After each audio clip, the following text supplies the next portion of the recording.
How's it going, everyone? Brandon from the Manga Guys here today with a top 20 list, the top 20 most memorable panels in One Piece. Now, a lot of work was put into this list, so I appreciate it if you guys do watch until the end. It wasn't just me; it was all the Manga Guys that were involved in this, so it was a lot of work. By memorable panels, we mean just the panels themselves, not even the whole page. We're looking at the panel and how memorable and recognizable it is just by looking at it. So it's going to go from least to most out of the top 20 that we picked. And a lot of discussion and thought went into this. So I hope you guys enjoy, and here you go.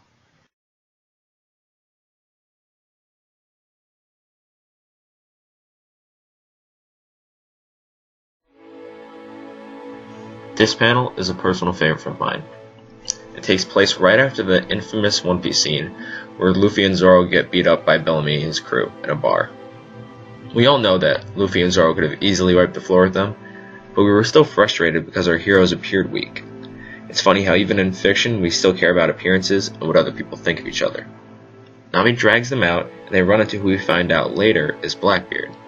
He becomes one of the main antagonists in the series, but at this point he's just a pie-loving guy. He tells a pissed off Nami that Luffy and Zoro won that fight, despite them being the ones beat up. He says that if you aim high, you'll come across fights that just aren't worth it. That put Nami, and us as viewers, a little bit at ease because, well, it's true. Then he drops the bombshell that shows that he is different than everyone else in the town up to this point that we've met, and he's not just a follower. He says, "A man's dreams will never die." 6 simple words that, in my opinion, encompass the entire spirit and feel of One Piece as a series. Say what you want about Blackbeard, but there are 2 things you can't deny. He had an awesome introduction, and even though Luffy and him go about things in different ways, their end goals aren't that different.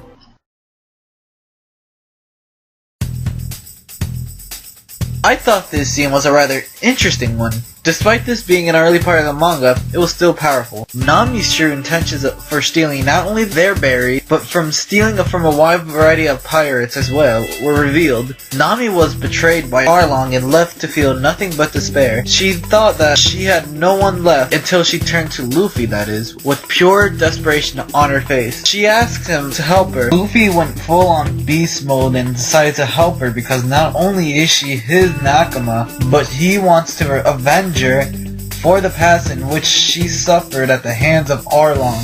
He was ready to let out pent-up rage against him, which we all get to see later.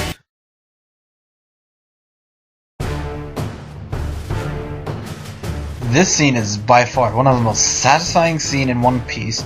After we learn about the Celestial Dragons and their power, they were acting very snobby because of their ancestry. They had slaves and held discrimination to just about anyone who wasn't one of them. Anyone would be extremely agitated by this, to the point where they just want to see them suffer in any way possible. Promoting slaves to just about getting away with murder, no one dared to go against them for the fear of losing their life. Just not bowing down as they walk by could cost you your life. But worry not, my friends, because my boy Luffy did not give no shit about this. Nothing would want to go against him because they would just die. Like, bro, he got up and punched the shit out of the guy. I was like, fuck yes, finally. All of that was yes.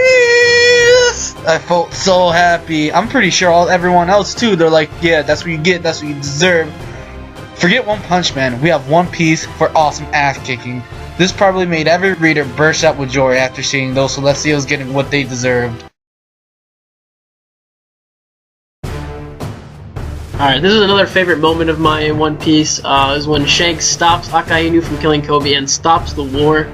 Just a complete badass when he does it. He makes his big speech to congratulate Kobe on his courage. I just really like this scene. I like how Shanks is a complete badass, and like everyone else showing up, like other members of his crew, and Kizaru going, "Oh, big man, oh, toto," and yeah.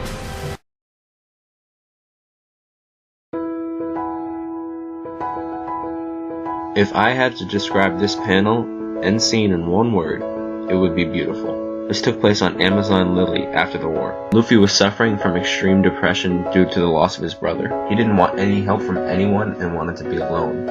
Jinbei offered him some help, but he refused and got physical.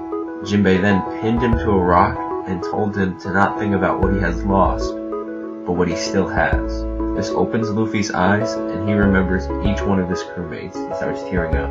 This moment was extremely happy sad. It remains one of the 3 moments in One Piece to make me cry. Alright, all I gotta say about this is that Enel should not have lost to Luffy. Complete bullshit, in my opinion.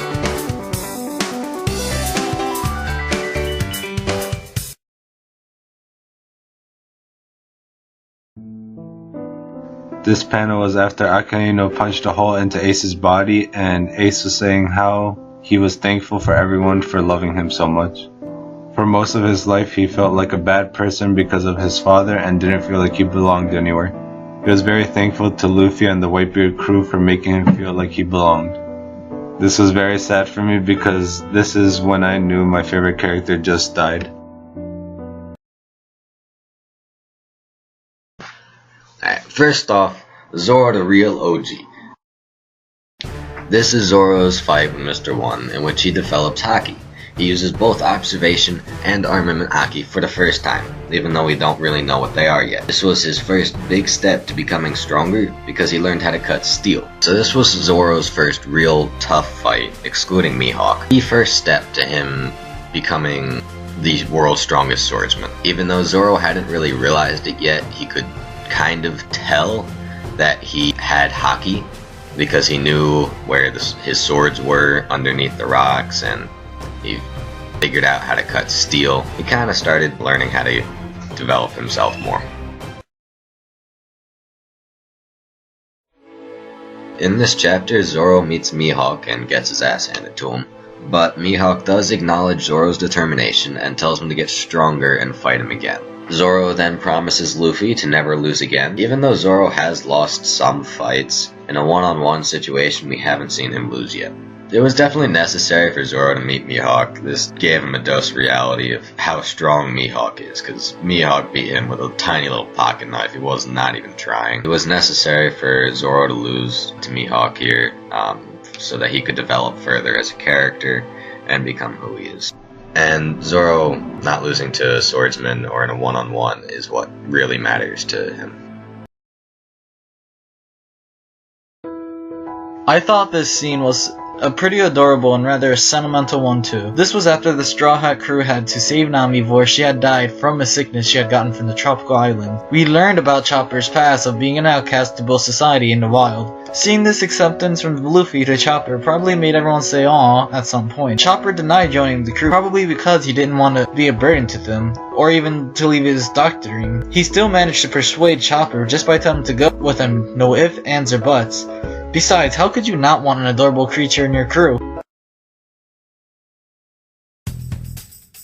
I think that this scene has a pretty powerful impact on not only myself, but many fans of One Piece as well. This was after we figure out what happened to Robin. Even though she kept on refusing to go back with a Straw Hat crew, we finally get to the climax we all wanted to hear. Oda does an amazing job on depicting all the struggles and drama from before, like with Usopp and Luffy's fight, losing the ship that the crew had an emotional attachment to, and with going against practically the world itself. Luffy shows his dedication and pure passion for his crew by not only risking his life, but also burning the world government flag, which is basically a declaration of war against them. From feeling pure sorrow for Robin and her past, took a dramatic change as we started to feel excitement after this scene. Oda does a fantastic job on just instilling many great emotions into his reading. He provides you with good adrenaline and excitement, since now we all really sympathize with Luffy and his objective. He just wants to kick about anyone's ass just to get back one person. Who would go through all that trouble?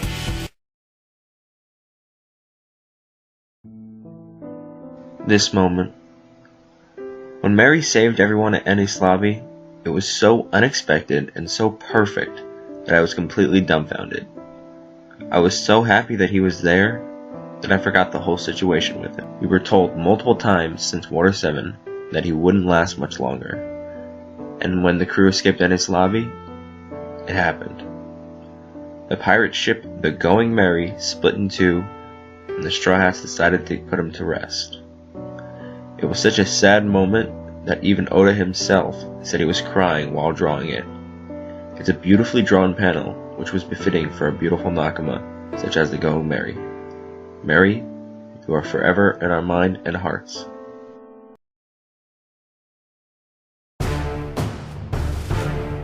This is one of my favorite scenes in One Piece. And when Zoro makes a deal with Kuma and says, "Alright, I'll take all of Luffy's pain if you just back off." And he just stands up for Luffy and being complete badass. And then at the end, when Sanji comes out, he's like, "Oi, what happened? What happened?" Zoro is just standing there in that pile of blood, and he's like, "Nothing. Nothing at all."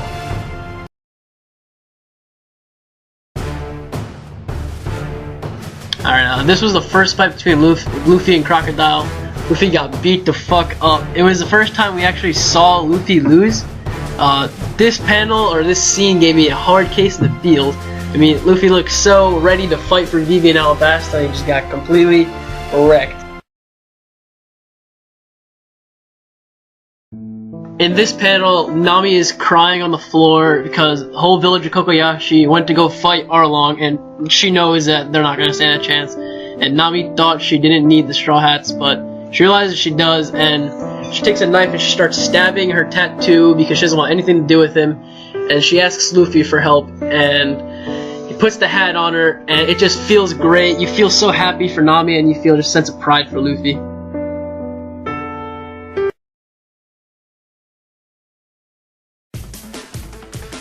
This panel was when they were trying to rescue Robin from Enies Lobby. Since Water 7, CP9 had outclassed the Straw Hats in every way. Luffy said in order to become stronger and protect his friends, he wanted to think of a new way to fight. He came up with Gear Second after being defeated by Aokiji.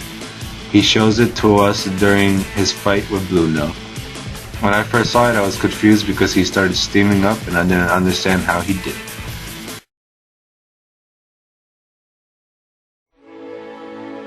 This panel was right after the Straw Hats saved Alabasta from Crocodile. They asked Vivi if she wanted to join the crew or remain a princess. The crew was waiting for her at the shore. When she got there, they thought it was because she wanted to join the crew, but she just wanted to say goodbye. She was also wondering if they could still be friends if they met in the future. The Straw Hats couldn't say it out loud because the Marines might have thought that she was affiliated with them. They all raised their hands with the X mark, showing her that they would always be friends. This was a little disappointing to me because even though it was a very touching send-off, I wanted Vivi to join the crew.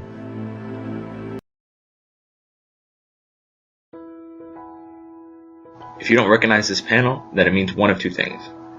You haven't seen One Piece up to this point, or if you're caught up to One Piece and you don't recognize this, I'm sorry to inform you, but you have long-term memory loss. The amount of build-up for this moment was insane. The crew gets to Water 7, Robin disappears, they are told they need a new ship, Usopp fights Luffy, Usopp leaves the crew, Robin shows herself but says she can't come back, they find out Robin sacrificed herself for them, they travel through something that is equivalent to a hurricane, to a government stronghold, which no one has ever escaped, all because they want to hear from her lips that she wants to live. This is one of the most important character moments in the whole series, because if you remember when Robin joined the crew, she had to prove herself to them. Usually the crew proves themselves to the person, there's some tears, and they decide to join. With Robin, she was interviewed because she asked to join the crew. From Alabasta till this moment, she didn't feel like a true crew member, because we hadn't seen any tears. This was the moment that solidified Robin in the Straw Hats crew as a Straw Hat. We got her backstory, and the moment was just beautiful.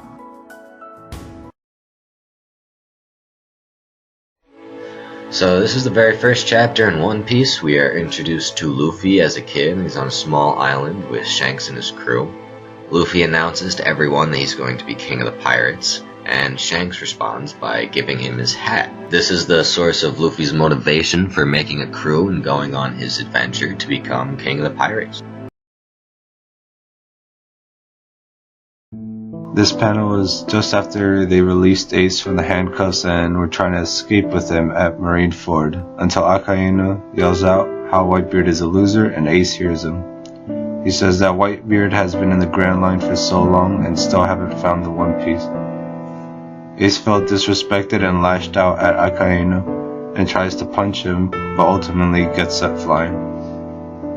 Luffy tries to help, but he could barely move and drops to the ground. Akainu takes advantage of Ace being down and attacks Luffy. Right when Luffy is about to get hit, Ace stands in front of him and takes the punch through his body. Ace is my favorite character, so this scene was very sad for me.